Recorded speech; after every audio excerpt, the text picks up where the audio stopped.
কৃষকের যে মেরুদণ্ড, অর্থনীতিকে মেরুদণ্ড, সেটি আস্তে আস্তে আস্তে শক্তিশালী হবে। মূল লক্ষ্য আমাদের সেটাই। যে কয় রকমের কৃষক আছে, প্রান্তিক কৃষক আছে, ক্ষুদ্র কৃষক আছে, মাঝারি কৃষক আছে, বৃহৎ কৃষক আছে, কয়েক ক্যাটাগরির কৃষক আছে, কাকে কোন ক্যাটাগরিতে ধরায় নিশ্চয়ই আলোচনার সময় তোমাদের সামনে উপস্থাপন করেছে। আমরা এরকম প্রান্তিক, ক্ষুদ্র, মাঝারি কৃষক, প্রথমে এদেরকে আমরা টার্গেট করব।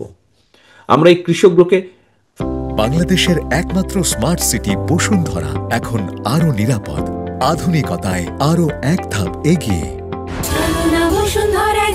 ফ্যামিলি কার্ডই বলো বা কৃষক কার্ডই বলো, একজন মানুষ যে সারা জীবন পাবে তা না। তাই সে যখন একটা অবস্থায় মোটামুটি নিজের পায়ে দাঁড়িয়ে যেতে পারবে, তখন কিন্তু সেই সুযোগটা, যেহেতু রাষ্ট্রের সুযোগ, রাষ্ট্র সবাইকে সুযোগ দিতে চায়, যাতে যারা বিশেষ করে সুযোগ বঞ্চিত, সো দ্যাট সবাইকে রাষ্ট্র একটা অবস্থার মধ্যে তুলে আনতে চায়, একটা স্বাবলম্বী অবস্থার মধ্যে।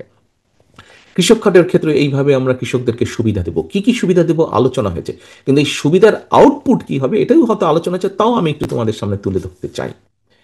সেটি হচ্ছে, এই কৃষক একজন যখন এই সুবিধাটা আস্তে আস্তে পাবে, প্রথম 1 বছরে যে তার কিছু হয়ে যাবে তা না, প্রথম 2-3 বছরে যে কিছু হয়ে যাবে তা না, কিন্তু 5 থেকে 7 বছর কন্টিনিউ যদি করতে পারে, তাকে যদি এই সুবিধাটা আমরা দিতে পারি, সেই ক্ষুদ্র কৃষকটা, প্রান্তিক কৃষকটা কিন্তু ক্ষুদ্রতে রূপান্তরিত হবে, ক্ষুদ্র কৃষকটা মাঝারি কৃষকে রূপান্তরিত হবে, মাঝারি কৃষকটা একটু বৃহৎ না হলেও আরেকটু উপরে চলে যেতে পারবে। অর্থাৎ কৃষকের যে মেরুদণ্ড, অর্থনীতিকে মেরুদণ্ড, সেটি আস্তে আস্তে আস্তে শক্তিশালী হবে।